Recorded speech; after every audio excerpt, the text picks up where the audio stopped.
Else Realm realms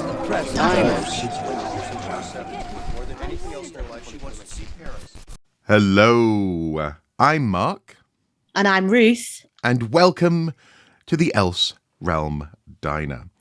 It came from the swirling depths of the multiverse, a sentient cafe, a cosmic mystery, transporting its clientele through all manner of realms. No one knows where the diner came from. All we know is that it seeks interesting conversation, warm memories, and good banter. On the menu today is Hannibal the Cannibal Lecter. But before we get into that, what have you been watching this month? Well, we aside from the stand that you didn't make us watch it, but I kind of did force it upon you. but it was good. It was good. Yeah. It was good. Well, actually, We should point out it's the 94 series, not the recent one with Amber Heard in. Yeah. Yeah. Well, but the thing is, I mean, well, Till, let's talk about the stand. I mean, like, what? I had questions as it was proceeding, in so much as, and maybe this will lead into next month's episode. But I often seem to have a bit of a problem with Stephen King's writing and the way that he takes what seems to be a fairly grounded, real world, interesting plot, such as a viral outbreak, and then inserts mysticism and sort of higher spiritual planes and battles, and that's what I like about him. and wraps the bad guy up in some of the tightest jeans I've ever seen on a man in the 90s. Yeah. I mean, it was interesting. It was interesting, and you got to say, Randall Flagg. Randall, yeah. He carries those genes very well, but it was a fascinating series. I definitely have to go back and watch it again. I think. I mean, what draws you to The Stand then? So I think I'm more in love with the book and the story as a whole, and the idea that I think it's kind of interesting because it's really about like it's got many parallels. It's got like the idea of humanity nearly dying out and having to build from scratch and decide again what it is, what rules it has, what laws it has. And that's kind of an interesting concept. But I also do like the good versus evil bit. And I know what you're saying about it being external, and those good versus evil people being personified, basically characters. But I genuinely think it's not really about that. It's really about the personal decision that each person who survives the plague makes, and it's to do with the decision that you make. And I like the fact that the decision, like, so some people choose to go to Randall, and then later on you find that they're disappearing off. Some people obviously don't make a choice, they just sort of wander off and don't go anywhere.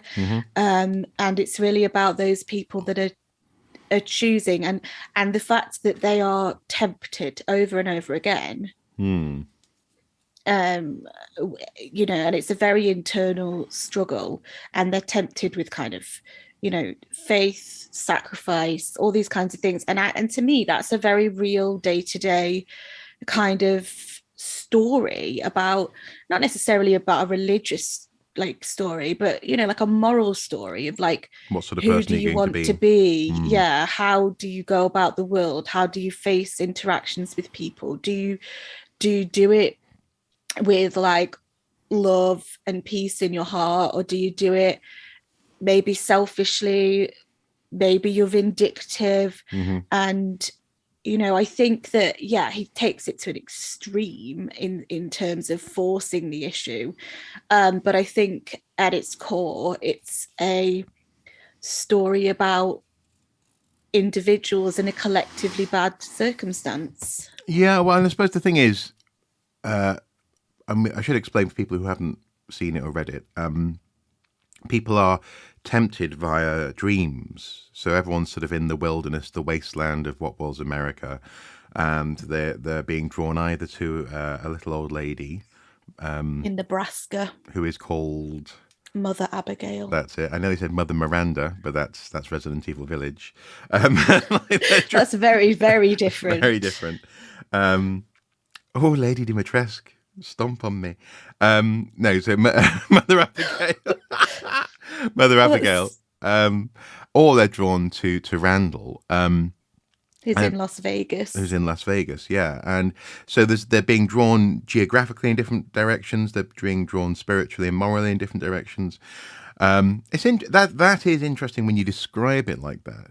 But I just sort of wonder why the premise had to begin with a viral outbreak. If to me, it almost feels like you're set up for one thing and then something else occurs. Well, to be honest, I think I don't want to get too much into this in this episode because we're going to have an entire episode on Stephen King, but I think all of Stephen King is like that. You know, it like, for example, The Shining does that. It sets you up with this supernatural little boy, and then the danger comes from his dad trying to kill him. Yeah. Yeah. So I think all of Stephen King's works subvert the expectation, and for me, that's part of the draw. Okay, I can understand that. Fair enough. What I think might be interesting for you to do, though, is maybe to watch the newer version, if you're up for it. Oh, compare and contrast. And see a different rendition of the story. And see Amber Heard. Because it is, she's not a highlight of the show, to be honest, but and I don't think I just find it a very interesting, it's very different and very... it's made some interesting choices that I think may be worth of discussion, but it's much longer than that miniseries, so it's up to you whether you want to commit to watching it. I suppose what I would say is that the miniseries from the 90s, it's still sort of living with me. I feel a little bit as though it's a dream that I've had. Oddly enough. Yeah. It feels very dreamy, and that's partly because everyone in it is dreaming all the time. So, but okay, so we watched The Stand. We also watched a little film called The Mitchells versus the Machines that my lovely wife, Mrs. Soup, and I introduced you to on Netflix. And as we were flicking through the thumbnails, we came to this animated film, and we were like, "Oh, have you seen this?" And you're like, "No, I haven't seen it." Ugh. And we gave, what was it? I think she said, give it 30 minutes and see what you think. Yeah. And it took about 10. No, well, I think it was within a minute and a half. You're like, I'm in. Yeah, I don't really know why I have a prejudice, but I do against like animated and movies for kids. But I do find them really hard to access without being persuaded from other people, because I just have this thing of like, no, this isn't for me. And I often find that I like violence and dark material, and so things that are going to be light and fun and moving are kind of not where my choices normally lie. And yet this, I think this film... Oh, it was brilliant. Well, it cried with laughter at times. Exactly, crying with laughter. But what's interesting about it is that there were lots of animated movies that sort of, because they're relatively inexpensive to produce, feel as though they're slightly churned out. And you have, okay, so we need an animal, protagonist and a sidekick, and we need a bad guy in a tower somewhere, and we blah, blah, blah, blah, blah. This one plays with lots of similar sort of movie tropes. There's the family, suburban family. There's the daughter about to leave. She can't wait to go to university. You've got big tech company updating their software and something's about to go wrong. Terminator Genesis. But so in that sense, there's lots of stuff that we already know from films in this film. But I think it's the way that they both deliver on that stuff, but also... tickle your expectations and also and elevate it. I liked the fact that the main kind of character that takes you in is like 17, 18 years old. She's just about to leave for college, and that to me was a nicer age than teeny weeny children, because that and that meant also that the conflict between her and her dad felt real, because he was trying to keep her as a little girl, she was trying to become an adult, and Hmm. so there was and that was like a real, that felt like a real world kind of scenario, an authentic scenario, basically. Yeah. Hmm. That sort of worked. But yeah, it was very, very funny. Although I didn't like the dad. He No, was kind of an asshole. no, he was an asshole at times, but he was trying his best. Bless him. Yes, that's true, but he was still an asshole. Yeah, He yeah, was a well-meaning asshole, but yeah, yeah. It's like, hey, was it? So he smashes her laptop the night before university by accident, and says, yeah, and then the mum goes, "You're going to fix this." So his idea to fix this is to cancel his daughter's plane ticket, yeah, make it so that she's going to miss out on what's the word? induction Yeah, week. induction week, basically. Yeah, yeah, and miss out on making new friends before the course starts, and instead go on a week long family road trip across the country, with them all crammed into the back of a car with her little brother who is fascinated by dinosaurs. Yeah, let's call him neural divergent, shall Yeah, we? yeah. But I mean, the little brother's amazing. But Hmm. yeah, I mean, I just felt that that was egregious. Like, like if a parent actually did that, Hmm. and that's why I thought he was an asshole, because actually what he needed to do was to listen to his daughter, and he just kept making decisions for her, and I was just like, then maybe I'm channeling my own life a little bit, but I've got nothing to say there. I've got. but I just genuinely was like horrified that he was preventing her from reaching, milestones in her life, like her university first week and stuff. Like all of that was just like, what? I mean, this is true, but to be fair, the mum does say something like that it would be terrible if she left tonight and never came back again. So I think what he's trying to do is just trying to stretch out that last chance he has to really remind her that she has a home and that she's loved. And the thing is, what's interesting though is we're reading all of this emotional subtext into what's actually a very fast paced, very Oh, I know, witty, yeah. very well delivered, very I don't know. It's part satire, part genuine commentary film. It's really good, really, really good, and also Very, very fast paced, I would say. yeah, Very fast paced. and the beauty of the family who look perfect on Instagram, versus this family, the Mitchells, is just amazing. Yeah. Yeah, Yeah, that is really good. yeah, I really loved the end interaction where the perfect family's like, you've saved the world and now I'll follow you on Instagram. exactly. You've inspired me to follow you on Instagram. Yeah, Yeah, exactly. Yeah, it's that's quite fantastic. funny. And then also there's the beauty of the mum going all Rambo on the robots as well. Yeah, Mm, the lavender one has found us. yeah, it is. Filming. Yeah, I would definitely say it's worth watching. Very, very funny. yeah, very, very good. Now, almost at the other end of the spectrum, then I suppose we come to today's topic of conversation, and Yes. that is Hannibal. Where do you want to take me? Take my Well, hand. I'll take your hand. So, firstly, let's talk about where we first came across the character. So, when did you first become aware of Hannibal Lecter?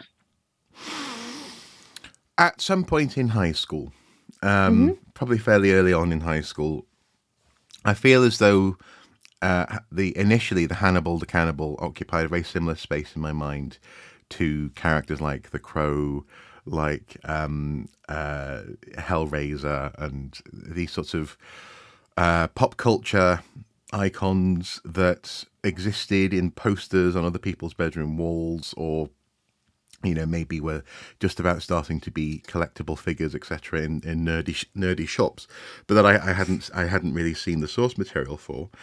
And but Hannibal was different in so much as I genuinely thought that because he was called Hannibal the Cannibal, more often than not, in a time before really, I had regular access to the internet, or really, people thirsting for new, upcoming installments in a franchise was quite so commonplace. I really did think that Hannibal the Cannibal was actually a criminal in America who was locked up for being a cannibal, and oddly enough, and I don't know if you've ever had this in any capacity in your life, but there was a weird moment where I thought that somehow, yes, there was a film made about Hannibal, but that it was, I don't really know how to explain it, not a documentary, but that somehow the film was following his life. Like It's biographic. no, more real than a biography. If that's Oh, more, okay. so I'm not really sure. Maybe it's something that a young child adolescent brain can do, where you sort of feel as though, and this is a little bit, I guess, like how I felt about the Blair Witch movie, where it almost feels as though what you're watching could actually be drawn from someone else's life. I mean, maybe it's a bit like a Well, vlog before there was such thing as a vlog, maybe possibly. the Hannibal character was inspired by a real person. Um, so there's an introduction, I think, on one of the audiobooks that I have. I think it might be Silence of the Lambs, I forget, where he talks about meeting somebody in a prison, a prisoner, and that prisoner had inspired him to create Hannibal the Cannibal. Okay. So I think there's a element like of legend about Hannibal, isn't there? In the sense of like he's a little bit like Robin Hood in that. So there's enough of it to think that somebody it feels authentic, doesn't it? The kind of backstory, the character, yeah, it feels authentic.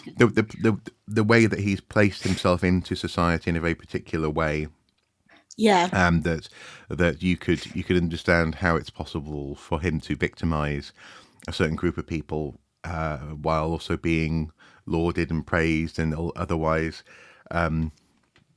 getting himself to enjoy the finer things in life. It's one of those. It's a well-rounded character, and maybe that's one of the reasons why it kind of entered that part of my psyche at that time. But I wonder whether part of it is also down to, didn't Thomas Harris used to report on crimes for newspapers as well? I don't know that. He may have done. I'm pretty sure he was a crime journalist, and he would cover crimes, and so that might be why he was interviewing that fella in the prison in the first place. Actually, yeah, I'm sorry I can't remember more details about that. It's a bit annoying. But yeah, so I mean, I came across Hannibal. I don't remember if I watched I want to say Mindhunter, but that's wrong, isn't it? Manhunter. I don't remember if I watched Manhunter or Silence of the Lambs first, but I'm pretty sure it was one of those two movies that I watched, and that was my introduction to Hannibal the Cannibal. And I think he'd kind of at that point, well, not with the Manhunter bit, but definitely with the Silence of the Lambs stuff, he'd kind of started to permeate popular culture, and there was this kind of like rumor mill aura around that character that had started in the Silence of the Lambs era. So that was where I first came across him. So I thought we would talk about So just before we move on, sorry. While in college, apparently he worked as a reporter for the local newspaper, Waco Tribune Herald, covering the police beat. So he got an interest in writing about criminals when he was a student. All right, cool. Yeah. Anyway, so go on. So I thought what we would do is just go through the bits and pieces that the way all the places that got Hannibal in, and then kind of talk about how his character kind of evolves in each of them. So there is the book Red Dragon, which is when we're first done, which is written by Thomas Harris. And there's been two films made about that, which are Manhunter and Red Dragon. And then Silence of the Lambs is the sequel, which is obviously the very famous Jodie Foster movie. Then Hannibal, the book, which was made into a movie as well. Mm-hmm. There's also been Hannibal Rising, the book, which was also made into a movie, which, I mean, Hannibal Rising is really a blot on what is otherwise a pretty amazing, you know, set of media. Uh-huh. And then finally, there's the TV series, which was 3 seasons, was it? Yep, 3 seasons. Yep, 3 seasons, which is Hannibal, and that explores some of the stuff that came up in the Red Dragon book. So if we go kind of through them in order, if we talk about Red Dragon first, Yeah, and we can bring in stuff about the film, the book, and the Manhunter film as well. Uh-huh. So just a brief overview of Red Dragon. They are trying to hunt for a serial killer who's coined the Tooth Fairy, who's really called Francis Dollarhide. And the FBI call in I don't know, like a serial killer savant called Will Graham. And Will Graham is sort of moved away from working at the FBI and comes back just for this case. And he was the person who caught Hannibal Lecter. And we meet Hannibal Lecter in Red Dragon as a side character who Will Graham goes to speak to for advice, basically, about how to interpret the evidence and and the behavior of this new killer. Yeah. Well, it's interesting. It's interesting to me that's where this character gets his beginning, and much to my shame, I've never seen Manhunter. I really should watch it. It looks fantastic. It's very, very good. It is very good. I mean, it also looks actually very pleasingly 80s in that sense. It's from 1986. Yeah. And it looks as though it's unashamedly. It almost looks like how I imagined Miami would feel in the 80s, but I don't know. But the point being, though, I'd say what's interesting though about the difference between Manhunter and Red Dragon, as in the film with Ed Norton and Anthony Hopkins. One of them is filmed as if it were a horror, which is the Red Dragon film. And the Manhunter is kind of filmed as it's not got any of those horror tropes in. It's just kind of filmed almost as a drama. And so it's a much more bland, objective looking at the character. Not bland as in boring, but like not hyped up. You're seeing him well lit, all of these. So he's much less mysterious. Yeah, well, I mean, it's certainly from what I've seen, Brian Cox playing Hannibal, it looks as though he's just lit in, in a halogen light in a cell. He's very much like a specimen, really, on a platter, as opposed to, that infamous first introduction we get in Silence of the Lambs in particular. The sort of don't hand him anything through the bars and stay on this side of the corridor, all this sort of stuff. Yeah, so we learn some stuff about Hannibal Lecter in Red Dragon, don't we? We learn that he's kind of a bit mysterious in the sense that he can't be, therapists, psychiatrists can't treat him because he is one of the most renowned and eminent psychiatrists in the world. And is too sophisticated to be tested, to be understood, to be kind of explored, except when he chooses to let things in. We also learn he's sort of a curiosity in the psychiatric world, where people, where he gets a lot of like academic mail, where people come in and but desperate for his opinion, or desperate to have access to interview him, or have a quotable kind of source from him. We learn that he's quite a slight,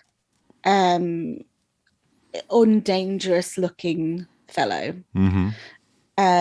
We learn he has polydactyly. So he has 6 fingers on his hands. 6 fingers on his finger, crikey. Well, I was just, words. And we kind of get the impression that he's extremely bored. And we also get the idea as well that so he's extremely bored and comes across as very undangerous, but can flip at any moment. And when we first meet him, Will Graham goes to see him, and Will Graham's obviously kind of traumatized, isn't he, about when he first meets him, because Hannibal nearly killed him. Yeah, and this is where I sort of feel bad for not having read the books. I've started listening to Silence of the Lambs, but I feel as though all I can comment on really is the impression I get from the films, and the impression that I get of this relationship is one of Hannibal, especially with in Red Dragon. Almost it's a slight sort of Will is the fish that got away, but also there's this slightly I don't know, on the one hand he sort of respects him for it, on the other hand he actually seems to want to get fairly petty revenge as well by in the end setting the Tooth Fairy on Will's family. So there's this strange thing where I'm not really sure in Red Dragon, I suppose, what his rules are, because what we get from characters like Barney, the orderly who looks after him at the Institute, and some others and also actually Clarice in Hannibal says, oh no, he's not going to come after me and kill me. He would consider that to be rude. I can't explain it, she says, and that's at the end of Silence of the Lambs as well, actually, isn't it? The movie. Yeah. So I guess Red Dragon, I have a weird question in my head as to what are his rules when it comes to Will, and is it because on the one hand, he wouldn't necessarily go after Will, but on the other hand, Will did lock him in a cage. So I get the impression that he wouldn't have killed Will. I think he was quite interested from a kind of academic point of view in the character of Will, because I think he sees, I always think Will and Hannibal are kind of opposite ends of the spectrum. Like Will is like supposed to be almost supernaturally empathetic, and Hannibal is supposed to be like a pure sociopath or psychopath, and in that sense one of them can only empathize and the other can do nothing of the kind. And so there's this odd kind of, Will is wrapped up in this mysticism that Hannibal is wrapped up in, and I don't think Hannibal really holds a grudge against him, in the sense I don't necessarily think he's trying to have revenge. I think he is trying to psychoanalyze Will, and I think that's the game he's playing, is to try and get Will to believe something else than he does. So Will is quite traumatized, isn't he, by like looking at these crimes, getting into the mind of the serial killer. And Hannibal is kind of trying to say to him that you understand these people because you're one of us. Yeah. And it would just take a little bit just to nudge you into actually doing what you want to do, as opposed to pretending. Yes. Yeah. And I feel that basically, and this is something we see Hannibal doing over and over again, he manipulates other people to do something else terrible. And I feel that that's what he's trying to do to Will. Not necessarily that he's trying to get petty revenge, but I feel like he's trying to manipulate Will into becoming this thing that he thinks he should be or is. Well, and do you think, because this is something that I felt certainly the first time I watched Silence of the Lambs, was that because less so in Red Dragon, I think, but certainly by Silence of the Lambs, you start to get a real sense of the sheer number of patients that went through Hannibal's fingers when he was a practicing psychiatrist, Yeah. and how he seems to, he describes certain patients as being garden variety, manic depressive, boring, whatever. But it's almost like he's able to sense when someone, or he's able to, I don't know if it's sense or just observe because of that lack of empathy, when someone could become a killer or might want to I hunt think people. it's just, I don't necessarily think it's to do with that. I think it's when he gets a professional curiosity about people, that this isn't the norm. This is something a little bit more interesting.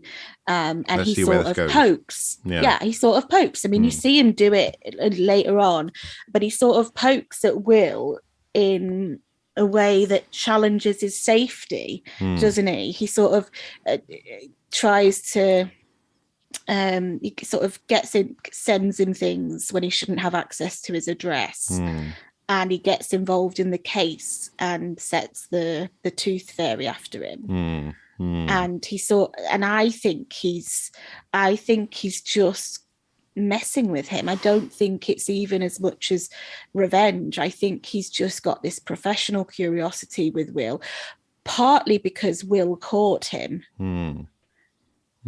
Partly because of that. I think because of that, he doesn't like Will. No. Like, he doesn't want him to be okay. He doesn't care really if he's alive or dead, but he does seem to find him professionally curious and sort of wants to like jab at him and see what he's going to do. And Will seems to be interesting in the sense that he doesn't play Hannibal's game. He sidesteps, he walks out of the way, he dodges, and eventually he escapes as well. Eventually then he escapes twice, doesn't he? Because he escapes the initial time that Hannibal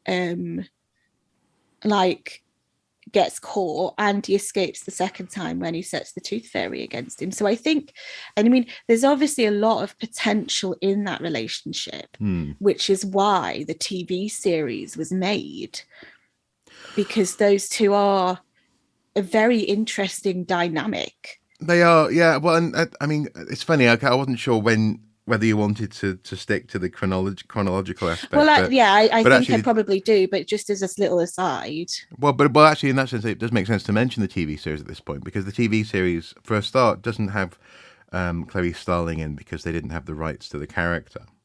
I believe the De Laurentiis family or someone else, or maybe it was the studio, not the De Laurentiis family, had the rights to the character, to Clarice Starling, as opposed to all the other Hannibal characters. But what was interesting in that series is that they went so far as to make it, I mean, first of all, the series is gorgeous. It's beautifully shot.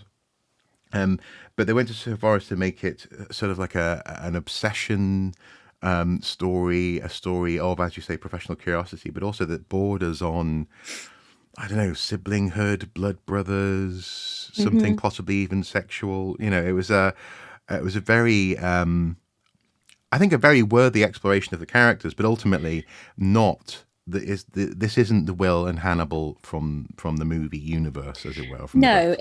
But having said that, I mean, I watched that and I kind of thought it was a little bit like, I mean, I likened it to fan fiction, but not. I don't think it's as bad as some fan fiction is. I think it's actually very, very good. But it is a kind of new reboot, a new rendition. Well, I think I described it as a remix. Yes, that's a good description, because I mean, I do think there's a lot in the Will Graham and Hannibal Lecter mix, and I do think that it's bringing it slightly back to the original kind of books and films. We don't ever get the sense, I think, that Hannibal, after that final attempt, is going to go after him again. That was his last hurrah, and It's kind of like, remember who gave you the best of your scars? Yeah. TTFN, yeah. But I do think that I do think that relationship between the two of them, especially in that period when Will was actively hunting Hannibal and he was the psychiatrist who was doing like the forensic psychiatrist advising for the FBI stuff. I think that's a very rich dynamic to explore. And I think the way it's explored in the TV series is not only beautifully shot, it's imaginative. They've pulled aspects. I re-listened to Hannibal, the book, and they talk about a killing there with Hannibal did where he like with a deer and he'd like flayed a person like a deer. And I was like, oh my God, that is where all that kind of imagery has been drawn from that came up in the TV series. And I hadn't made that connection before, but it is beautiful. But I do think it's a different universe, a different like rendition of the characters, isn't it? Yeah, and therefore, I think maybe towards the end of this episode, we should maybe discuss, come back. Yeah, and also who in particular who was our favourite Hannibal as well. Yeah, that's probably worthwhile asking. But in that sense, then, I suppose a question just before we move on to Silence of the Lambs would be: is Hannibal's world, is this world that Thomas Harris has created, just filled with psychopaths, or does Hannibal draw to himself and create interesting variations on a theme? Because actually that's one weakness I would say about Harris's writing, as far as I'm aware of it. Again, I haven't read the books yet, but from what I draw from interviews and from the films is that lots of his versions of serial killers tend to be obsessed with transformation, as opposed to what we know from FBI profiling and other sources, where it's often a psychosexual fascination and excitement based on a lack of empathy. Harris's serial killers often want to transform either themselves or their victims into something else. So in the TV series, there's someone who, for example, wants to transform people into string instruments, for example. Obviously, Miss Moffat wanted to thought she wanted to become a woman, but then her partner Buffalo Bill literally was trying to make himself a woman's suit and transform and also actually the Red Dragon wanted to transform. The Tooth Fairy, that was he thought he was becoming, didn't he, the Red Dragon from the painting. But therefore also so that's, I guess that's actually 2 or 3 questions, because first of all, where did all these people come from?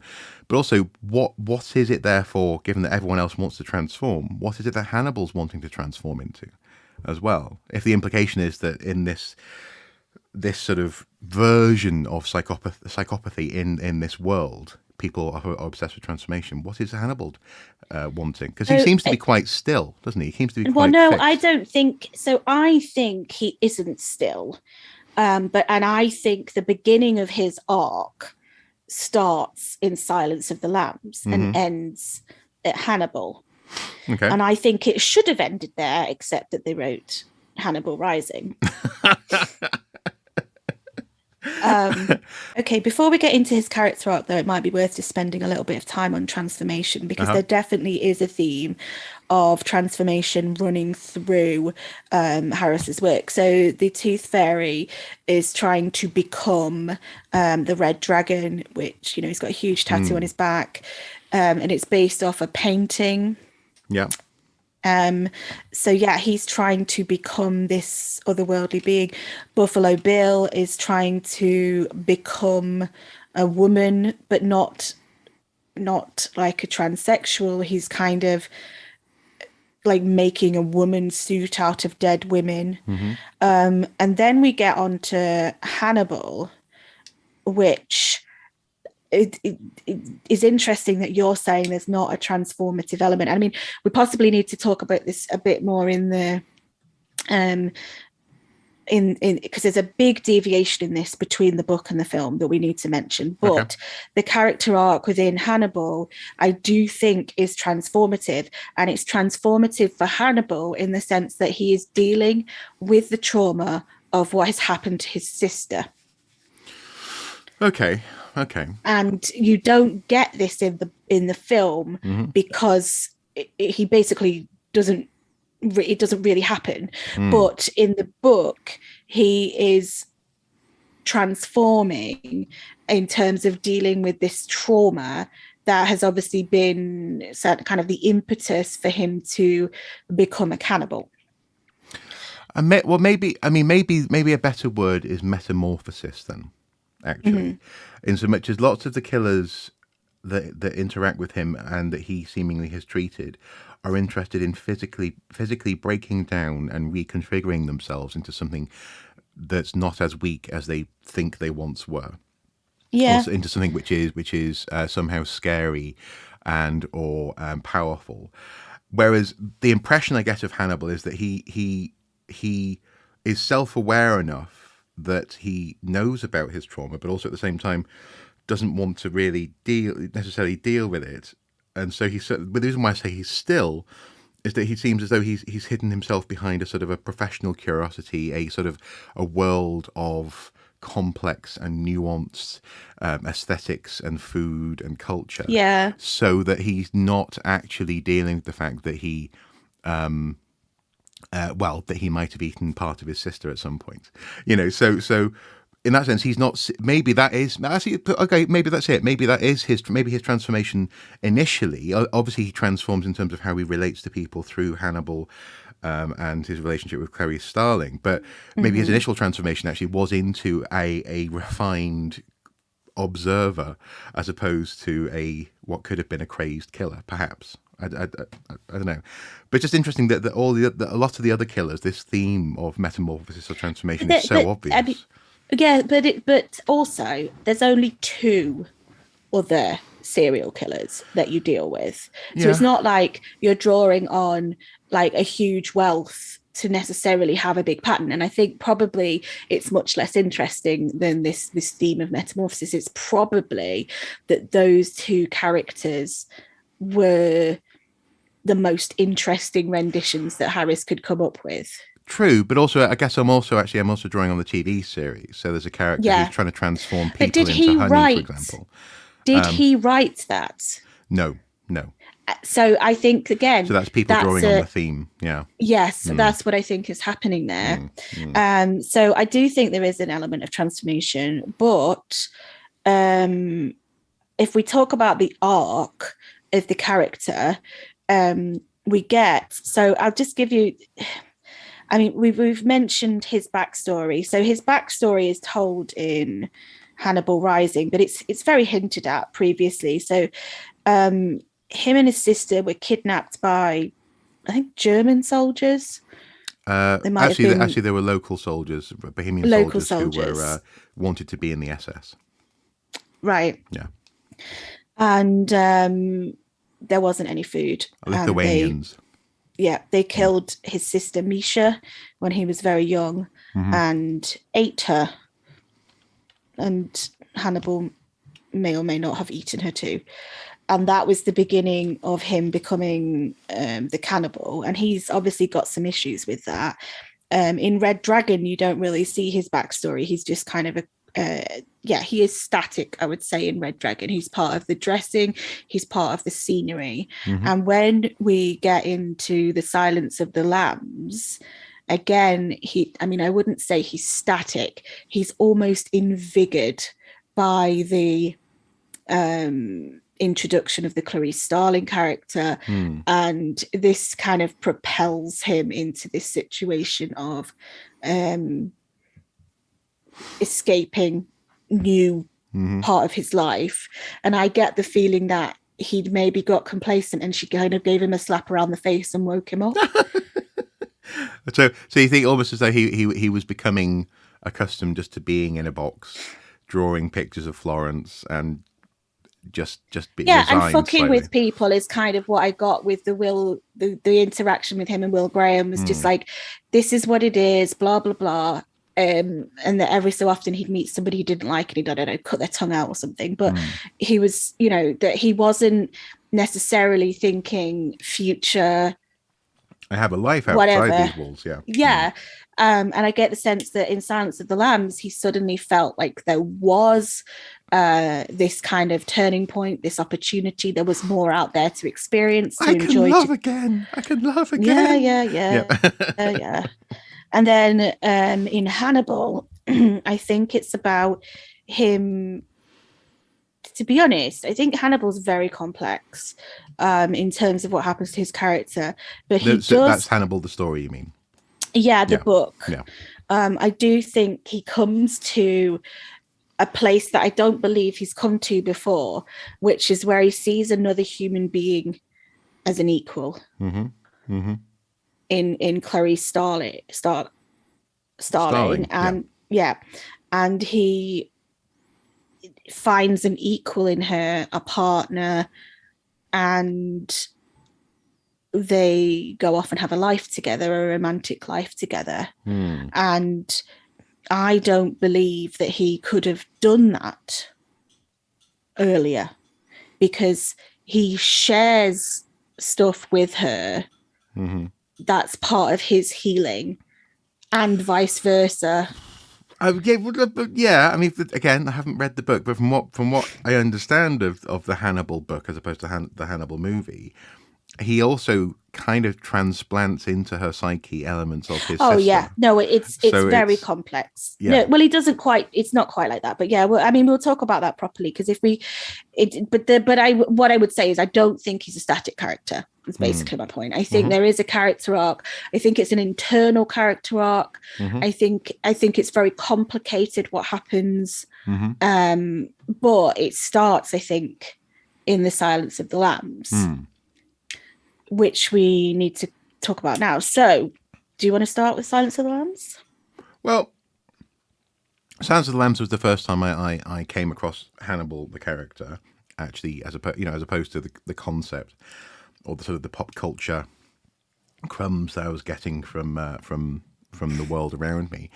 And I think what always sticks with me with that film is actually the opening, where you you know that you're about to watch a film in which Anthony Hopkins plays Hannibal the Cannibal Lecter, and yeah, exactly. That's exactly the thing. You're waiting for the thing, and what you actually get is you get this sort of slightly dreamlike camera that's moving through a forest, which is the FBI assault course.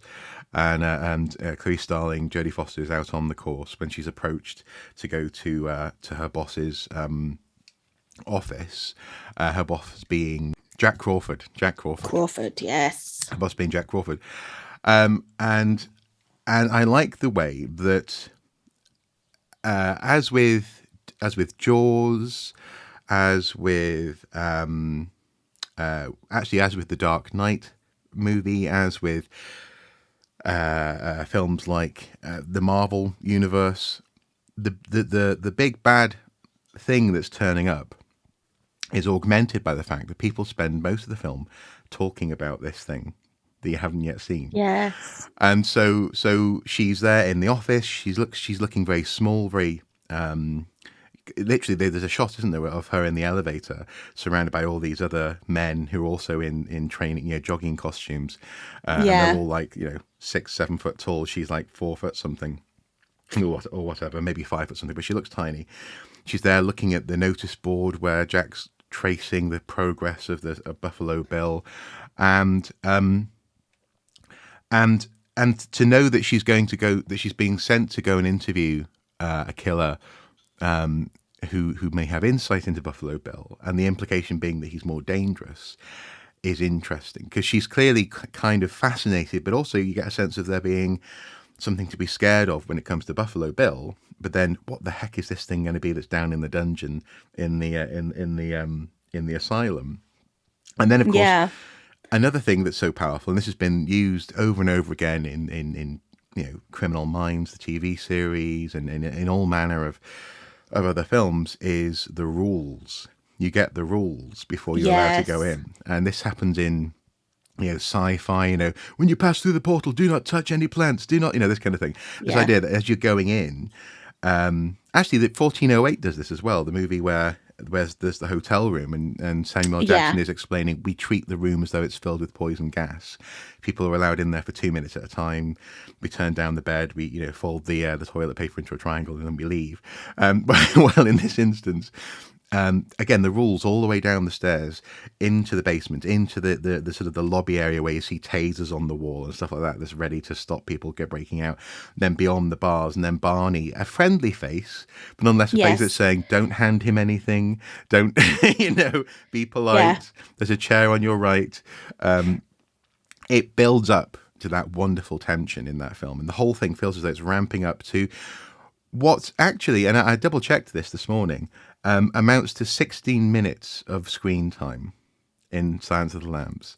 Yeah. Yeah. It's a tiny amount of screen time, and yet, it won Hopkins the Academy Award for Best Actor in 1992.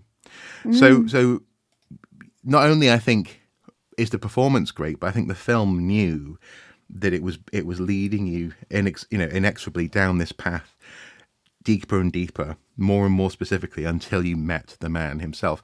And also, it's interesting to me that Hopkins, especially in Silence of the Lambs, plays him with a slight sort of southern drawl. He's, and maybe it's because he's mimicking what he knows to be Clarice Starling's background. It's almost like he says howdy kind of thing. He doesn't, obviously, but he has that sort of mimicking going. What did you think of Silence of the Lambs in that sense? So yeah, I really enjoyed it. I think it set up the character really, really well. You get this sense of like interest and mystery. And the rules were really interesting. And then very subtly, she breaks every single one. Like they're like, do not accept anything, and she accepts a towel. Do not give him anything, she gives him stuff. Like, do not tell him anything personal, and she bargains with personal information so that she can get information from him. So yeah, it's. And do you think that Jack has chosen her because she's Jodie Foster and she's kind of gorgeous, or because she is psychologically going to be interesting? Is it that she's pretty, or is it that she's interesting? Do you know, it's really difficult to get into the head of Jack Crawford because you get the sense that there's something about Clarice Starling, like in the book. And you get the sense that he sees something in her in the same way that he saw something in Will. You're not really sure what it sees. It's much less explicit than the situation with Will. But you also know that Starling has to deal with a lot of male interest. So I think there's twofold things going on here.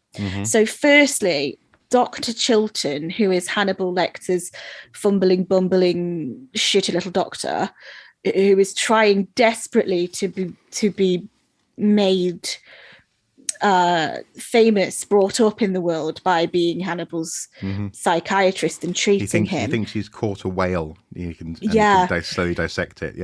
He's just, but she has to deal with quite a lot of negative sexual attention from him. And so you get the sense that she is attractive, but you also get the sense that I'm not sure that that's what Jack Crawford was looking at, because I'm not sure that that's how Hannibal sees her either, because I'm not entirely sure, but I don't think it's one or the other. Okay. And I don't think that I think it's probably a combination of both, but I definitely think the choice of her to go, because I get the sense he sees her as a daughter figure, kind of, and she certainly sees him in a father figure, sort of like, but yes, Jack Crawford. And so I don't think she's picked because of her beauty, but I don't think she would have been picked if she had been hideous, if that makes sense. Well, it's interesting, actually. So I'm just laughing. I'm just imagining some monster. Simpsons thing with like one tooth going hello. But I mean, in all seriousness, I can't help but get the feeling that Jack is a little bit manipulative. Oh yes, Jack I think he Crawford. definitely is. I I think think well his goal is to catch serial killers, and he's not above he's using his resources. utilizing. Yeah. Yeah, Yeah.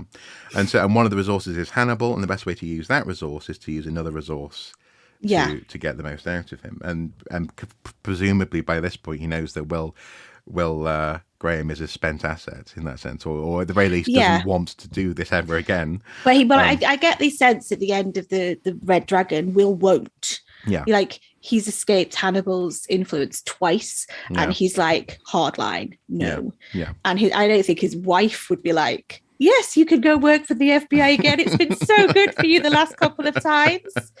Do you know what I mean? Yeah, So I don't think I think he is literally, depleted of anything useful. And but given that Silence of the Lambs was such a breakout role especially for this version of Hannibal, and then they went back to do Red Dragon in 2002, following Hannibal in 2001. Well, that's because I think they saw Manhunter as the first. So that's what you think was going on. You think they saw Silence of the Lambs as a successor to Manhunter, not necessarily a sequel. Yes. But right. Okay. Yes, I genuinely think that's why they did Silence of the Lambs. Interesting. But I also think, I think the whole thing with Clarice is very, it's very interesting. And I think how she navigates the interactions with Hannibal is very interesting. And she doesn't, in those interactions, I don't know if you've noticed, but he is sort of tutoring her in how to interact with him. Yes. Yeah. He's saying be authentic and be polite, and that's a terrible segue. And I say, oh, you were doing so well. No. But he also then so one of the characters, as she passes the cell before she reaches him, says, I can smell your cunt. And he responds to that in a very so he tells her he can smell everything. Like he can smell that she uses Evian skin cream. I myself blah, blah, blah. cannot. Yes. Yes, like I myself cannot smell your cunt. And you're like, okay, thanks. That's very reassuring that she's not very whiffy down there. Yes. It's just like, what on earth? Yeah. And so he's Ugh. yeah, and he also, it's kind of disarming and maybe like in a fucked up way reassuring her. He's saying these people are crazy. Yes. I'm not. Yes, and I think as well, there's that stark contrast, isn't there, between somebody who's like literally crawling at the bars and like climbing the walls to Hannibal, who stood very calmly, pristine in white. Well, like a gentleman. Very, but very like, manicured and looked after and well presented as much as one can be in an insane asylum. And speaking, very gently, very calmly, very,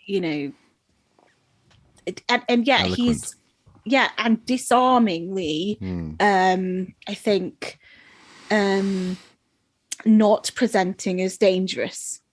Well, and yet, what we see as the audience is we see him arguably sensing her ambition and using it. Oh, yes. Yeah, giving her just enough to get along with the case, to go to his old lockup and find some information, and wrapping this stuff up in anagrams and brain teasers. And But again, I think that's because he's professionally interested in her, and what he's doing is he's kind of going. So, like, I think if she'd have failed to catch Buffalo Bill. He'd have been like, nah, just not very interesting. Yeah. But she takes these little scraps and she makes good with them. And so because of that, she sort of exceeds his expectations. Is Hannibal a teacher? So you definitely get the sense that So teachers, I wouldn't. Teachers don't do what Hannibal does. Like he's a manipulator, and he's also trying to bring. So lots of what I get the sense he's doing is lots of us don't do things that we might want to that are bad because we're confined to Mm-hmm. by morals and And the super respect ego and the and all that law. kind of thing. Yeah. Yeah. Yep. And he is sort of trying to break down that for people. Okay, and actually, that sort of maybe touches a little bit on this thing about about the relationship between his psychiatric practice and his patients. Is that Yes. it's not just because you were saying he pokes at interesting things. We think it's also this notion of actually, to use very modern language, he wants people to live their truth. Well, yes. But if their truth was to, but again, he's not trying to bring out the best in people. No, no. He's trying to bring out almost the undercurrent The of darkest what. desires, yeah. Or the Yes. deepest desires, yeah. Mm-hmm. And that's sort of what I think he's doing with Will. I think he's kind of trying to pull him into this dark place that clearly exists in his head because he can empathize strongly. But I think Will dodges it. Okay, so if he's not a teacher, then is he seeking connection? Is that it? So again, it's not clear, I think, with the interaction with the Will and stuff, but I think something happens between him and Clarice that means, I don't know if he was seeking a connection, but a connection is made. Well, the reason I asked that and this again would be probably down to the fact that they didn't have the rights to Clarice as a character. But in the Hannibal TV series, it seems to be almost as though he's looking for a brother, or a really close friend, borderline lover, I would say, who can understand him as much as he wants to be understood. Now that's So that's definitely a theme that comes up in kind of Hannibal. And I do think, I don't think the like homoeroticism comes up in the Red Dragon. You get the sense in Red Dragon he's not sexual at all, and that Will is just a kind of a curiosity to him. But I don't think where the TV series takes it is too much of a leap. I think it's an interesting place to go. I think he's and also I think not least because this is a man who's not just interested in brains, but also by definition he is interested in bodies because he eats people, and so it's not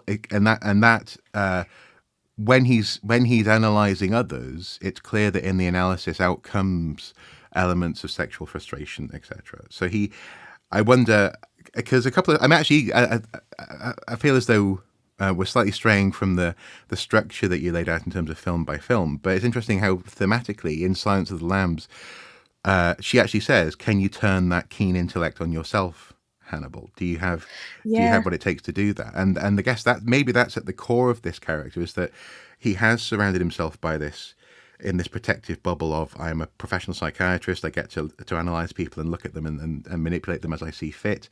I get to go to the orchestra and enjoy the music. I get to eat fine food. I get to kill people when I want. But I don't have to think too hard about my own urges. I just enjoy doing what I enjoy doing. It's interesting, isn't it? And that challenge she of challenges him. Yeah, I think that that's the first spoken challenge to him of many that occur. But I also think she has to give a lot, and I think it's in that vulnerability that she is happy to become vulnerable around him. Yeah, that there's a trust there, because there are lots of people Hannibal doesn't harm or hurt, or who aren't even worried that he's going to, because so he has his own moral code. I described him as lawful evil in terms of his alignment, because he's working to a very strict code for himself, but he's obviously like, very, very happy with murder and cannibalism. But if we go back momentarily to like, what do you think we learn about Hannibal in Silence of the Lambs as a character? So apart from the fact that he's like challenged by Clarice, what do you think we learn about him? I think he doesn't abide fools. He's not particularly happy with people who are patronizing. Interestingly, when Barney gives the hint, basically more or less along the lines of, be courteous, and actually in the movie Hannibal, he says, "All I did was I was just polite to him." That's why he doesn't want. I'm not worried about him trying to eat me. It's interesting that in Silence of the Lambs, the police say to Clarice towards the end. Say to Hannibal towards the end when he's being transported. If you're polite to us, we'll be polite to you. If you're a gentleman, we'll be. And it's almost like their actions don't match up with their words. And he does. So in that sense, again, I mean, you said he asked Clarice to be authentic with him. Maybe he can't abide in inauthenticity, as it were, or a lack of authenticity, I get the sense that that's why he doesn't like Dr. Chilton, is because Dr. Chilton is a little person who is greedily scrambling above his station and also not doing a particularly nice fumbling at his brain like a freshman at a bra strap, was it? Yes, yeah. But it's real disdain for him, and I don't think it's as simple as people being rude. I think it's he finds things distasteful. So in the sense, like, Barney is like does quite a lot of his handling when he's in the like hockey mask and stuff. And Barney does it, and he's really straightforward with him. He's like, "I will do this if you do this." Yeah. And he sets it out, and it's no nonsense. Whereas I think, like, because in that sense, you do get the impression that Barney would smack him on the head. Oh yeah, he definitely would. If he tried to bite him, it's like a case of, you be good to me, I'll be good to you. Yeah. But Barney doesn't. What I get the sense in the difference is Barney takes no pleasure in that power. No. And what you seem to see is like the police, when they get him, are like, we've got Hannibal Lecter, Hannibal the Cannibal. Yeah. And there's this joy in, having control of this situation. Yeah. And yes, and I think that's the thing he finds distasteful. And the power dynamic, yeah. Yeah, and I think, but I also think, despite the fact that he does select victims, because he does, he also, though, will kill anybody, particularly, who threatens his freedom. Yes. Yeah. So there's two elements going there. So sometimes he kills because he carefully selects a victim, and sometimes he kills because he doesn't want to get caught. And I think we learn in Silence of the Lambs that he only has 9 victims, doesn't he?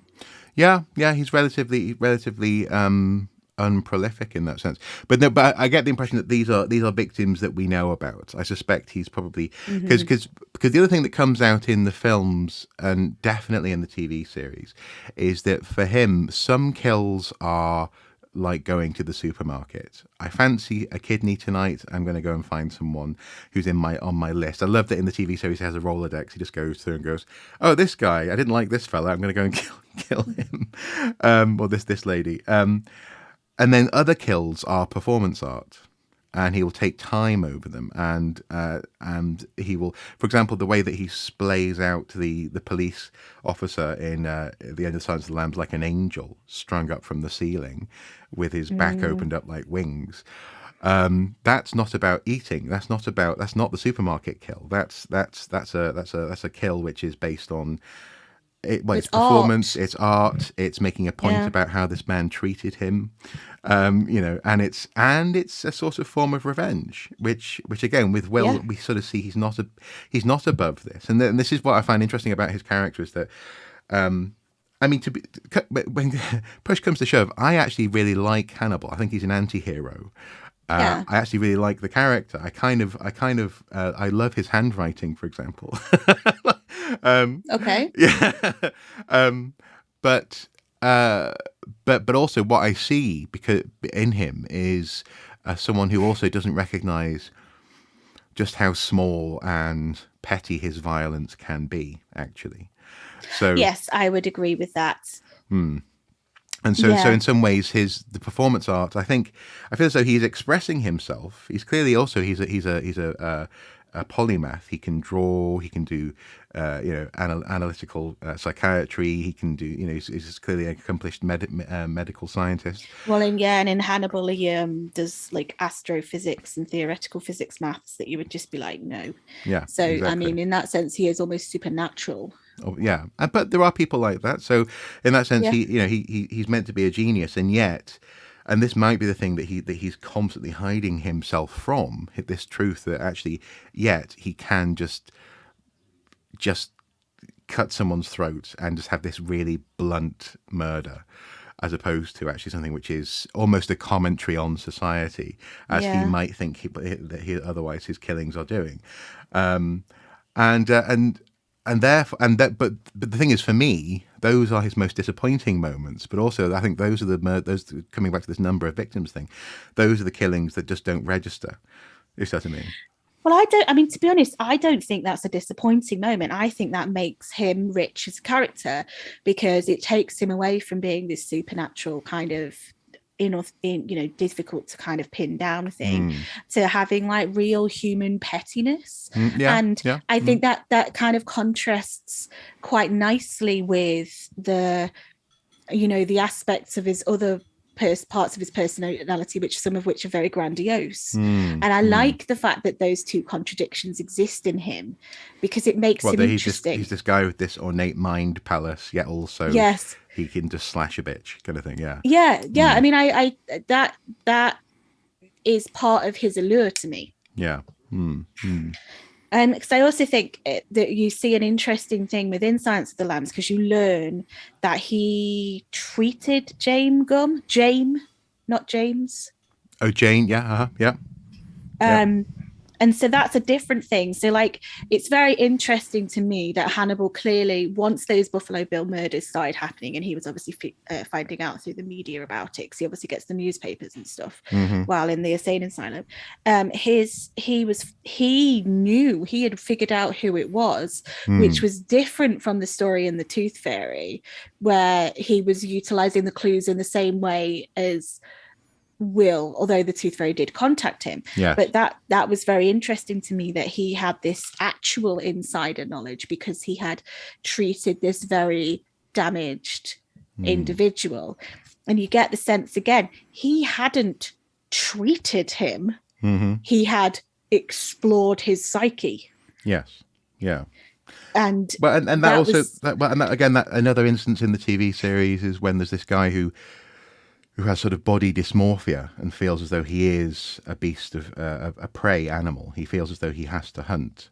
So in this particular episode, the guy constructs an exoskeleton based on prehistoric creatures. I think it's a cave bear that's extinct now, and he seems to be fascinated with that. Dysphoria. Is dysphoria? Is that where he feels as though he's something else than he is? Yeah. And he seems to be fascinated by that. But again, there's another theme, I guess, of transformation there. But there's this sort of, I suppose, okay, we keep on sort of restating the fact that he's interested in people and that he plays with and toys with and et cetera, for various reasons: curiosity, manipulation, pettiness.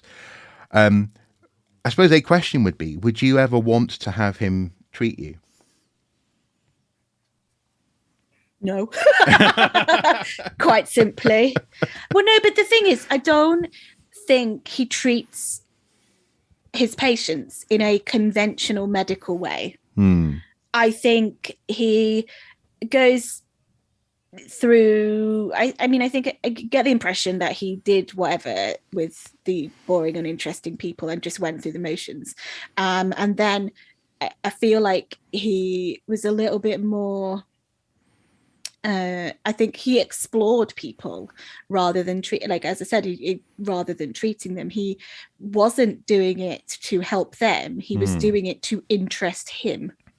Well, for example, with Mason Verger, as we learn in Hannibal, one of the victims, few victims to have survived an encounter with the violence of Hannibal Lecter.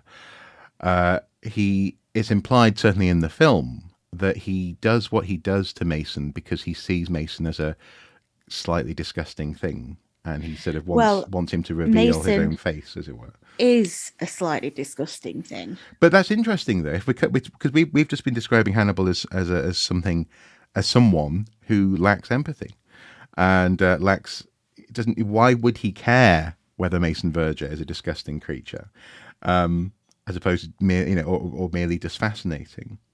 Yeah, so Mason Verger is horrible. He has been raping his sister for like when she's very young.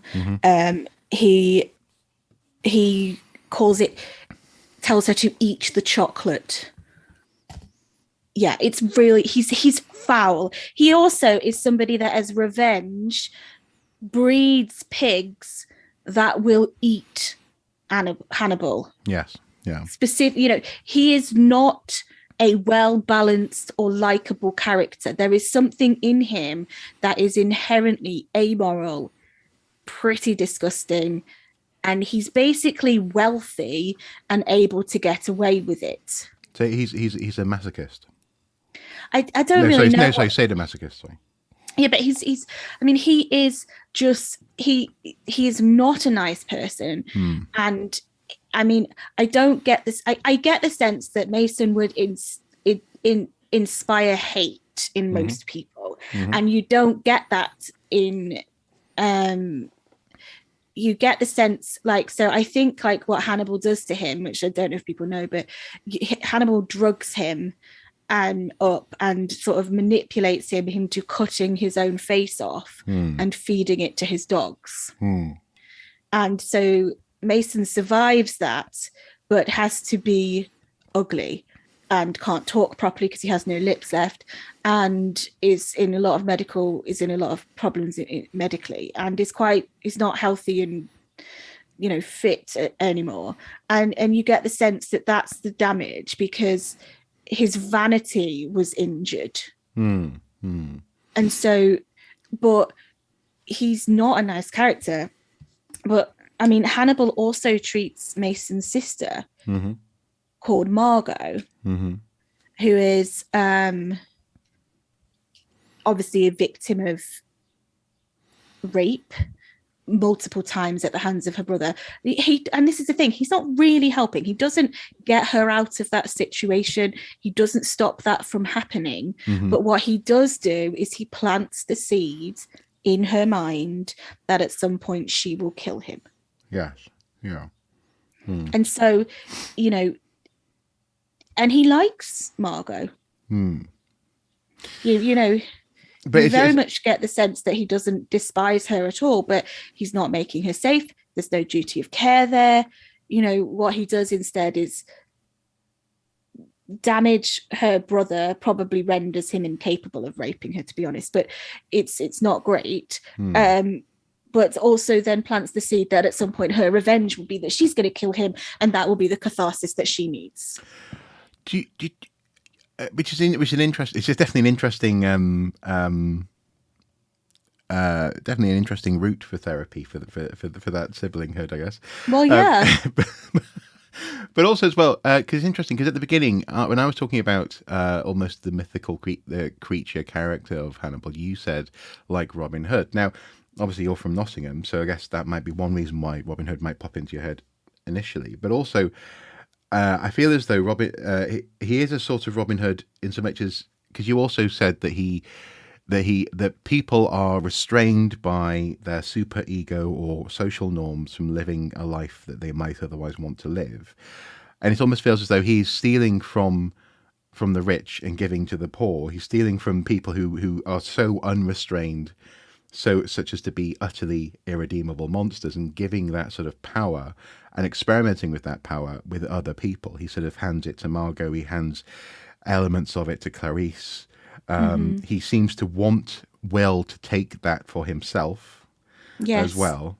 And so actually, I think, oddly enough, that's possibly why he feels like an anti-hero. It's not just as simple as eat the rude, as people often summarize this as being. I think actually Hannibal Rising summarized it like that. I think it feels almost like he might feel as though he's living a sort of a heightened existence because he's not bound by, in particular, the social norm that it's not normal to meet people. And also I get the impression that he feels that he's enlightened, and he's trying to bring that enlightenment to people he thinks who would be elevated to his status. Yeah. And that's kind of what he's trying to do with Will. And in a sense, Will turns him down. And I mean, if you look at it like that, that then does really kind of think about he maybe is looking for a partner, you know, somebody that can share that. Yeah, a partner, or even just a new world, a new element of society, possibly. You know, there's but it may well be that that he's attempting to construct and analyze a version of reality that will accommodate him and that he feels comfortable existing in. The problem is, though, is that that can't happen because by definition, he, you know, if everyone. It's a little bit like John Wick, you know. If the whole of New York City are contract killers, you know, who are they being contracted to kill other than each other? So, yeah, if the whole world became, to use that word, enlightened or whatever, then who would be the righteous victim, or the righteous target of these expressions of violence or art or, you know, whatever, however it is that Hannibal frames it in the moment. Well, it's interesting to me, actually, the first time that we see Hannibal Lecter doing anything actually violent, as opposed to being told about it in the past, is during his escape in Silence of the Lambs. And I don't think this violence disappoints. It's shocking, isn't it? Yeah, I mean, you've already described the scene of the flaying and the setup and the butterflying and stuff, and it's truly shocking what he does to the police officer. And his escape, I think, is quite ingenious, and it's a whole thing in the sense of he has been underestimated. Yes. And well, but and in that sense, actually, that's actually performance also. I forgot this, actually. That's also performance as distraction. Because they're so like, oh my God, what the hell did he do to that guy? That when he's swapped when they his find face, for the police officer's face, and then also as well, he has a certain amount of physical discipline, the ability to sort of just to for example, take an IV line, to start spasming as though he's having some sort of seizure. Well, they've also talked about it multiple times about the fact that he can keep his heart rate low under what most people would find, you know, highly adrenaline fueled interactions. He doesn't feel the same way about other people, and you don't know really whether he is just genuinely uber calm while committing these very serious acts, or some people can actually change the heart rate, can't they? They can sort of bring it down. So you just don't really, and again, it's one of those questions about him that's maybe slightly supernatural, but you get, because he's I think in the TV series, certainly they explore this idea that killing changes you. So your response to that burst of adrenaline may not be as great the next time you kill someone, and so on and so forth. So there's an element of that, but I think it does come down to discipline or maybe some form of meditation or something. He has that sort of bodily control because he's so determined to get out of having been caught, having been caged. But I mean, so not to have cut you off there, but it does make me wonder though, how rich is his life actually? Because all of this conversation makes me feel kind of sorry for him, because on the one hand, part of me, I like his lifestyle. I love the undefined wealth he seems to have, be able to draw on from his family past in Europe. He seems to enjoy the finer things in life: good wine, good food, good culture, art. As I say, his writing's immaculate. He can play the piano, so on and so forth. I like this stuff. His dress sense when he's free in Florence. But on the other hand, I also feel as though he seems to be consistently disappointed and yearning for something in the world around him. He's disappointed by those police and how they treated him. He's disappointed by the fact that his family are no longer alive. He's disappointed by, the fact that eventually he was caught and that they didn't just kill him. Well, was it? He said something along the lines of in Red Dragon, a truly civilized society would either put me to use or kill me. But as it stands, I'm just in a box. Yeah. So I almost feel slightly sorry for him, because it doesn't feels as though he's never going to be satisfied. Well, I don't know. I mean, again, I think a lot of these themes are borne out in Hannibal, which maybe we should the book, the film and the TV series, maybe they'll sort of come together here. But so at the end of Silence of the Lambs, we end with Clarice Starling finds Buffalo Bill. Her career has been given a big, shift on the up. Hannibal is released. He is escaped and he's on the loose, and he rings Clarice, doesn't he? And sort of wishes her well, basically, and says that she doesn't need to worry because he's not coming after her. But you sort of get the sense that she never thought he would. No. She says something like, I can't explain it, but I think he would consider it rude. Yeah. Yeah. And he sort of is saying, like, the world's more interesting with you in it and things like that. So, yeah, it's kind of... And tonight I'm going to have an old friend for dinner. Yeah. And then then there's a large gap of time from Silence of the Lambs to Hannibal. Yes. And we start in Hannibal with Clarice, and we start at a point where her career has got into trouble. And we have a situation where she's involved in a gun fight where she shoots a lady that's holding a baby, and it's, she's basically taken off active duty. And at this point, Hannibal Lecter sends her a card. From parts unknown. At this point, it's not we're not certain where he is. Yeah. And this sort of reignites the FBI to start looking for him, and they put Clarice, who's on desk duty essentially, and they don't think this is going to be an active case, to start that hunt. So she starts looking into this, where he potentially is.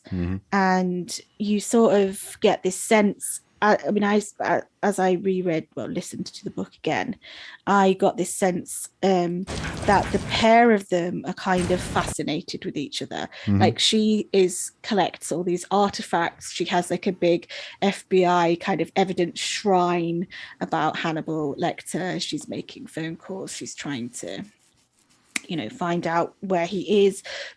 He's left a scent on the letter that he sent her, so she's investigating where that could have come from. And so you get this sense of her being kind of, and she makes comments about him that she's inferred, like he's going to go somewhere where he can access the things he likes. He likes cars, he likes art, he's expert in these things. He likes, for example, the fact that the letter is forwarded from a forwarding service in Las Vegas is just hilarious, because he'd never be in Las Vegas.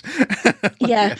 But you get the sense that she is very much in her mind built up and retained an understanding of who he is. And what he likes and what he dislikes, and her, and it's a very interesting start. Do you think she likes him? Do I think she likes him? I think yes.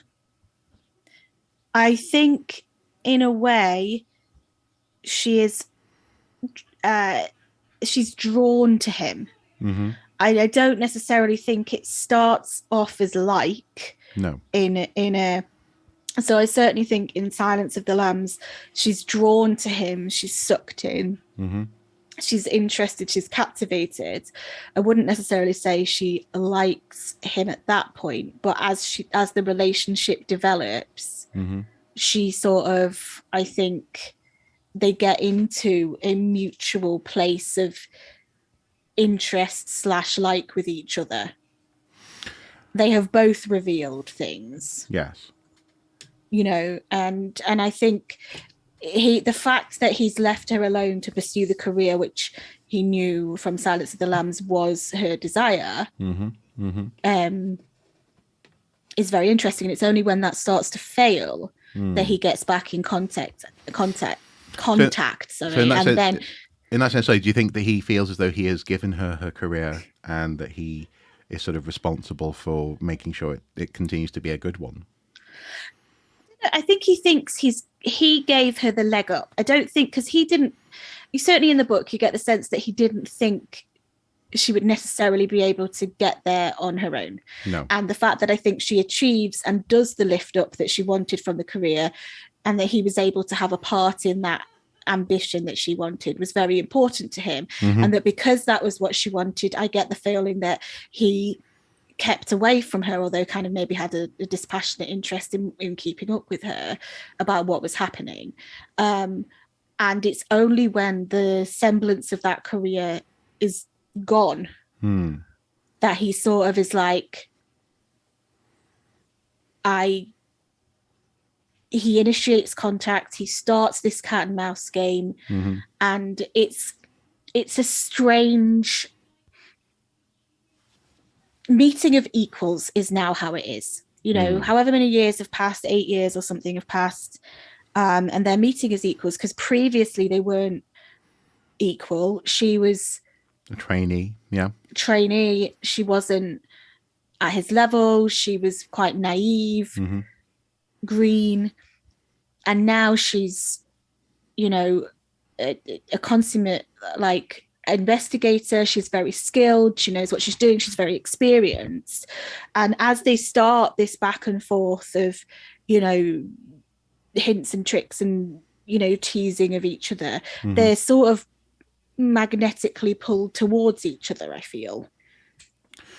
What do you think of the fact that in the film Anthony Hopkins' appearance is not really altered? Because in the book he has had cosmetic surgery, hasn't he? He's had his extra finger removed, his face has been altered.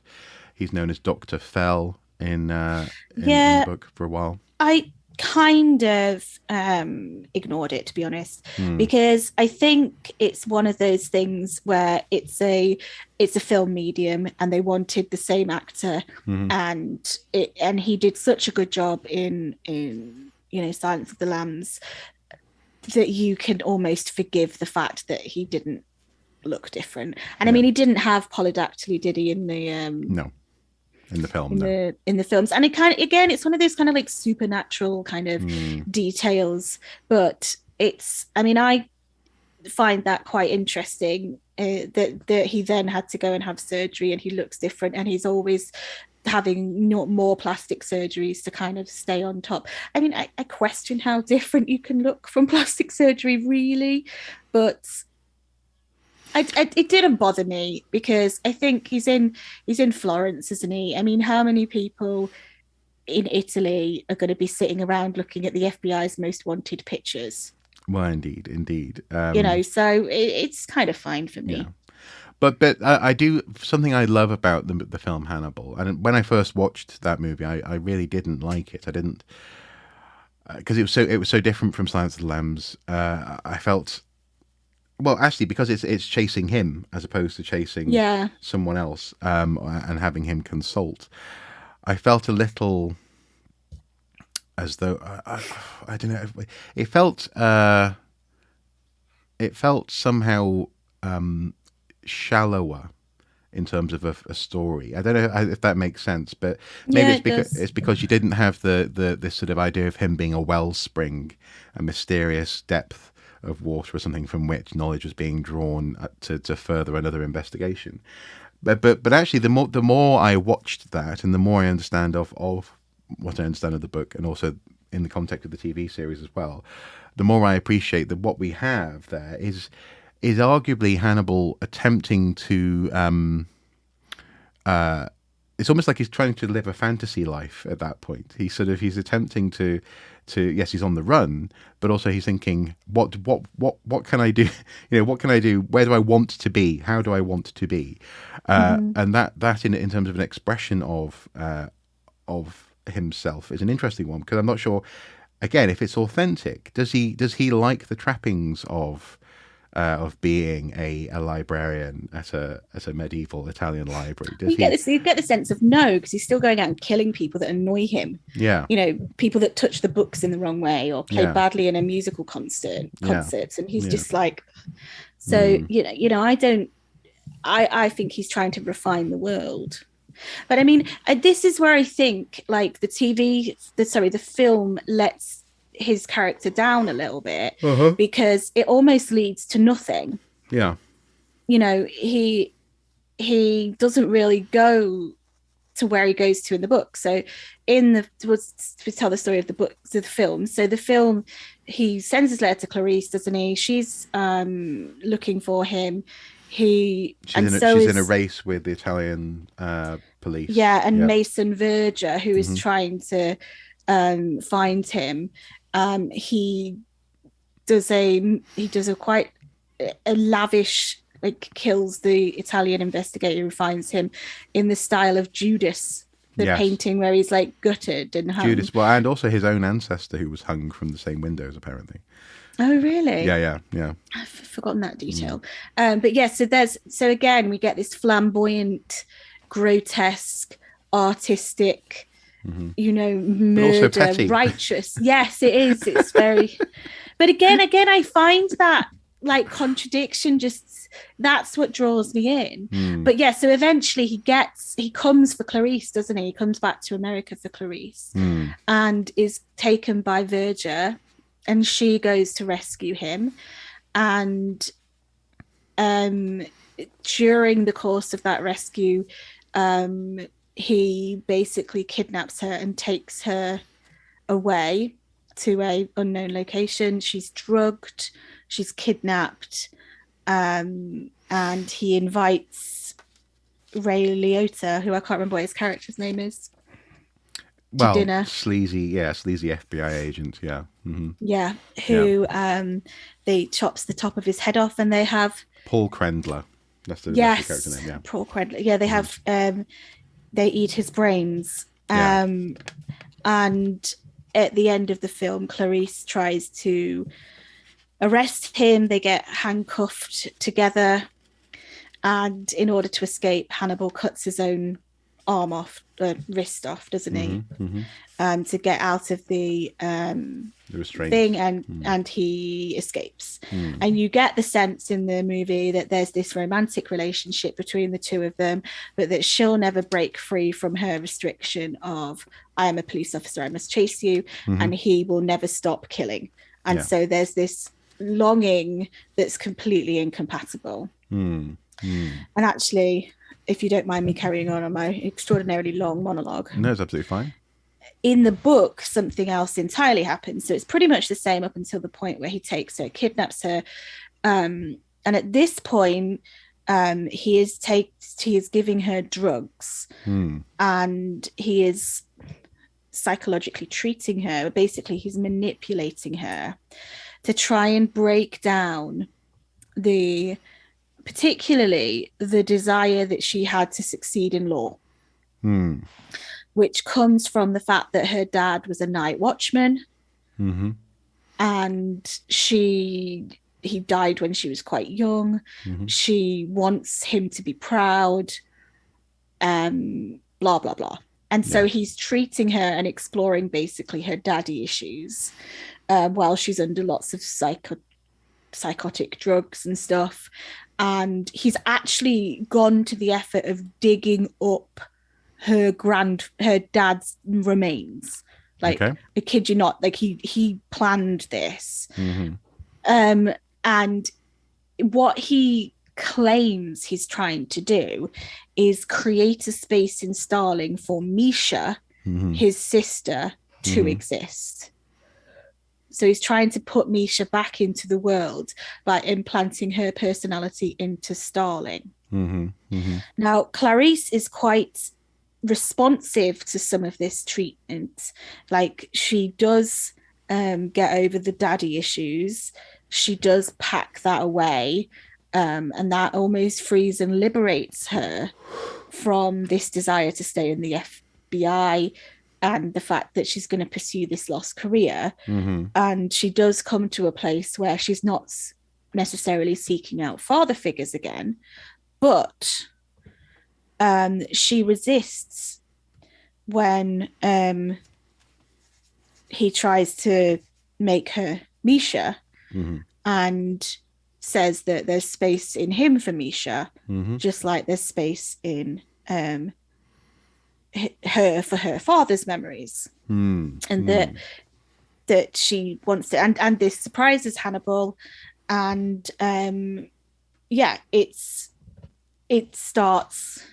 Now, what she does, which I think is kind of ick, and I don't like it very much, but do you remember at the end of Silence of the Lambs where he asked the senator of the girl who's the mum of the girl who's trapped in the oubliette, did you breastfeed her? Yeah. Mm-hmm. Hurts that toughens the nipples. Yes. Yeah. Yes. So Starling, which part of you will itch? Yeah. Exactly. Yeah. So Starling recalls that and asks him if he had to give up the breast for Misha. And he says if he did, he doesn't remember, but if he did it willingly. And so then she puts wine on her nipple and says, "You'll never have to give this breast up." Okay, interesting. And that is the start of their sexual relationship. Right, yes.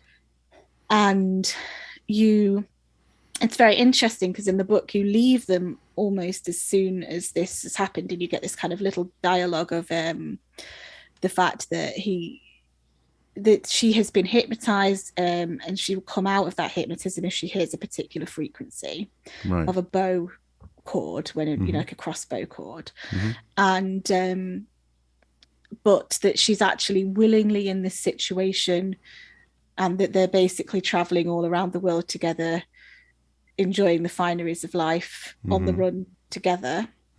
And you get the sense that people in America think she's dead.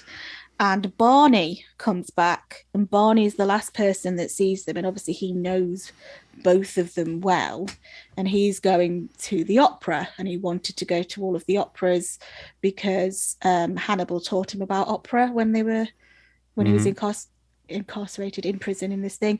Hannibal is a teacher. Yep.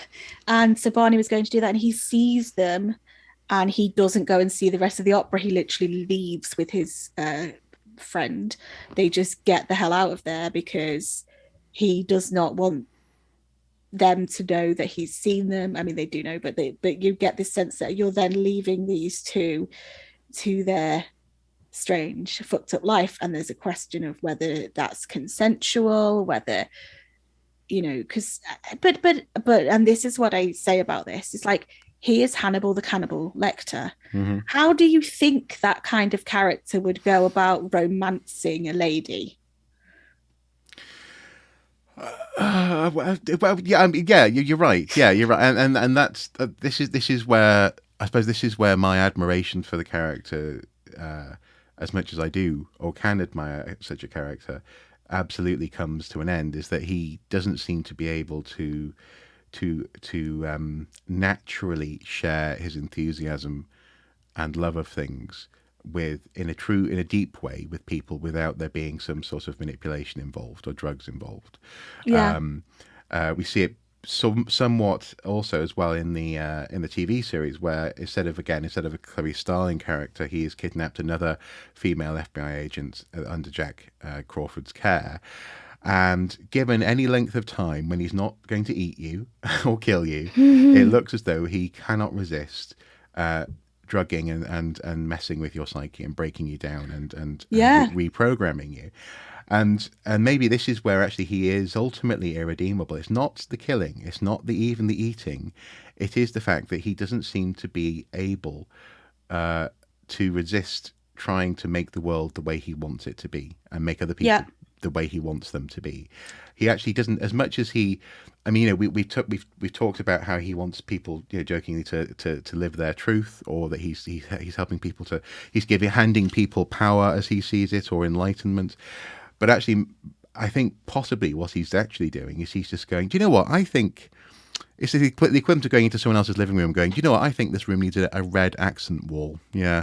And just painting the wall red without their permission, and insisting this room is now better, and then moving on. Well, no, he does seem to have a complete disregard for the fact that he is breaking people's psyches. Yes. Yeah. And that is... Yeah, and yet he is, in that sense, an ultimate individual. He is in Friedrich Nietzsche's terminology, he's an Übermensch. He's a Superman. He's a person who is forcing his will and his whether he sees it as a benevolent sort of dictatorship on the world around him and on the people around him by either killing them, reprogramming them, or eating them, or all three. Yeah. In order to either, for example, avoid the fact that he can actually remember Misha without having to try and reconstruct her, or in order to avoid the fact that deep down he is actually a petty person. He is actually able just to stab someone and not make it art, not make it meaningful. Not everything he does has to have meaning, but he doesn't seem to accept that. I definitely think that is a side of the character that we see over and over again, but it is not a part of a character that he sees in himself. No. Which I find very interesting as well. But it's also, I guess that's also his weakness as well. That's probably his greatest weakness. And I mean, we've got about less than 10 minutes left of this episode. But I suppose, very quickly, the TV series. What do you think of the TV series? I keep on drawing on it for examples, but as a piece of Hannibal fiction in its own right, what do you make of it? Well, I really loved it. I didn't think it was like... I thought it was a new imagining of the Hannibal and Will Graham characters. And I think that is a pretty rich dynamic, and I really enjoyed it. And I think it was luxury on the eyes. It was very disturbing imagery, but it was very beautiful to look at. There were lots of kind of use of cinematography and imagery and stuff that happens that made it interesting, beautiful, captivating, I guess. So I really did enjoy it. I don't know it as well as you do. I've only seen it, I've only seen every episode once, and I've watched it through, but I did very much enjoy it. I mean, the thing I find beautiful about it is that it starts off, you almost feel as though, oh no, this is going to be a monster of the week thing, isn't it? In the first series, ugh. Yeah. But actually, they evolve the series quite quickly from that. But I do like the way it starts off with basically a CSI Hannibal. Yeah. To a certain extent. We probably do need to, before we go, discuss Hannibal Rising very briefly. Oh, okay. Well. Just to wrap up the TV series, I think it's a thing of beauty, cinematically gorgeous. I personally love where it ends up and where it goes. It would have been nice to have a fourth season, but actually, in that sense, I would say that's true. But with that sense of being magnetically drawn to each other, as Hannibal and Clarice are. I like that in this series, what they did was they did that with Will. Will, this version of Will couldn't help but be near Hannibal, and the two of them basically literally went over a cliff together. So it's I think it's kind of beautiful in a sort of way. Hannibal Rising is less so in terms of beauty. I think Yeah. So sorry, you go Well, first. well, well, it's less so in terms of beauty. It's a story that was written because the De Laurentiis family went to Thomas Harris and said, "We're making a film. If you want to write a book in order for us to be able to make that film, then that's fine. But we're going to make a film regardless." So he decided to make this novel happen, and it's piecing together clearly elements that are hinted at, but in a way which, well, I mean, to be fair, it does draw on some real world stuff. So there was, as Harris rightly points out, there was cannibalism on the Eastern Front during the Second World War. Yeah, there People absolutely were was. very close to freezing to death. They did end up eating people. So I like that, actually. It is anchoring his urges in a real world scenario, and also I think his growing sense of a mission and of a purpose to his anger is interesting. The fact that he becomes sadistic with, you know, the horse and the rope and the mayonnaise, for example, with the guy in the forest, and then he eats his cheeks. Mm, The fact that he actually himself is dealing with his own kind of proto Hannibal bad guy, who's just you know, utterly sadomasochistic rapist and murderer and human trafficker is interesting. But I suppose the problem is for me is that it makes him too obviously a quasi good guy. Actually, it makes his violence righteous as opposed to mm. complex. Yeah, I mean, I just felt like we didn't need an origin story. I No, don't think it added anything. And I actually think there was some, you know, niceness about having his origins kind of alluded to rather than explicitly rubbed in your face, because actually how he became Hannibal is not as interesting as who Hannibal is. no. Well, and also it's interesting. It's interesting as well because in that sense, before it's spelled out for you, he could be Dracula. He could have just come from the depths of Yeah. Eastern Europe and just be haunting and hunting in America. But as it is, he's from Lithuania. We know where his family castle was. We know exactly what led to his trauma. He was a relatively well-adjusted human being, and then he was forced into being this character. Uh, it explains, but that's not always a good thing, is it? I suppose that's the problem. Yeah. It explains his sophistication, it explains his wealth, it explains his trauma, and therefore it lays him somewhat bare. And that's not him. That's not all of the trappings that he's surrounding himself with. It is an ornate labyrinth that keeps the world at bay, isn't it? Yeah, and I think by laying him there, you actually strip him of being anything interesting. You remove the layers, Yeah. and you're catching him at a point of when trauma occurred the first time. Hmm. And actually, he's much more interesting once that trauma is layered Hmm. under, multiple trying to fix things Mm-hmm. areas. It's very interesting. Mm-hmm. But yes, would not recommend either the book or the film, unfortunately. I would. I kind of like for me. It's not even a guilty pleasure. I like watching Hannibal Rising because I like some of the textual stuff that happens there. I like some of the implications of ideas. I don't necessarily like the Mm. execution. I don't think it's a necessary story to have ever told, but I like some of it. So I would watch it almost as a something for your head canon to play with, as opposed to something to really soak up as a necessary part of the character. But I suppose as we do draw this to a close, very quickly, who is your favourite Hannibal actor? Who's your favourite person to have portrayed the character? So I personally think, and it's probably the same for most people, I think Anthony Hopkins, as he was exclusively Hmm. in Silence of the Lambs, I think was the best. Okay, okay, But interesting. I do think the second is Mads. Mads What's his Mikkelsen. face? Yeah, Yeah, I think he's the second best yeah. um, For me, it's Mads. version. It's just Mads, Yeah. and it's Mads Mikkelsen because it's consistent over a much longer period of time. Mm. I feel as though I get to know the character. I feel as though he was well cast and also rightly made the choice just to speak in his own Danish accent. He didn't try and be Lithuanian. He didn't try and be American. He was just, and as you were just saying, actually, in that sense, he's unknowably foreign. Yeah. He's just not from around here, but he's set himself up as a psychiatric expert with the FBI. His background is somewhat mysterious, and I do like the way in the TV series we do explore some of his background, but as it's explored, again, it's a little closer to Dracula than it is to naked trauma in that sense. Yeah. So yeah, I think he's my favourite, but obviously Anthony Hopkins is the iconic moment, or few moments, and Silence of the Lambs. If I just had to watch one version, one interaction, it would be Silence of the Lambs, I think. Well, thank you for listening to this month's Else Realm Diner. We're on YouTube and Instagram at Else Realm Diner. The multiverse calls the diner back into its swirling depths. The warm conversation and cosmic mystery must depart for now.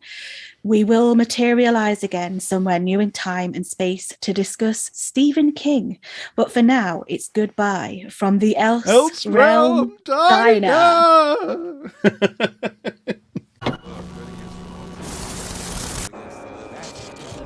Else Realm Diner. More than anything else in her life, she wants to see Paris.